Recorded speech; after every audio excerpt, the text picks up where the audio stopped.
دعوت اسلامی دنیا کے کئی ملکوں میں خالص دینی مقصد اور اخلاص کے ساتھ کام کرتی ہے، جس کی وجہ سے نہ صرف اسے مقامی سطح پر بلکہ عالمی سطح پر بھی پذیرائی مل رہی ہے۔ دعوت اسلامی کا مقصد دین اسلام کی تعلیمات کو عام کرنا اور لوگوں کو قرآن و سنت کے احکامات پر عمل کروانا ہے۔ اسی خدمات کی وجہ سے اسے کچھ ممالک سے تعریفی اسناد اور ایوارڈ بھی مل چکے ہیں۔ دعوت اسلامی زندہ باد۔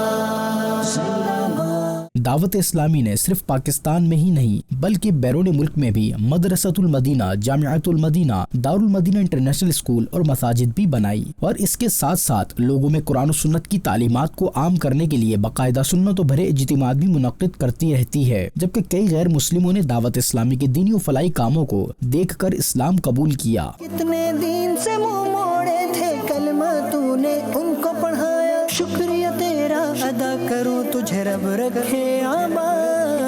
کئی غیر ملکی سفیروں اور علماء جبکہ غیر ملکی اہم حکومتی عہدیداران سمیت مختلف شخصیات وقتاً فوقتاً دعوت اسلامی کے مدنی مراکز فیضان مدینہ کا دورہ کرتی ہے اور اس کے دینی و فلاحی کاموں کو سراہنے کے ساتھ اپنی ہر ممکن تعاون کی پیشکش بھی کرتے ہیں۔ دعوت اسلامی کا پیغام ہے کہ دنیا بھر میں قرآن و سنت کی تعلیمات عام ہوں، اور اس کا یہ عمل ہی اسے دنیا کے سامنے نمایاں کرتا ہے۔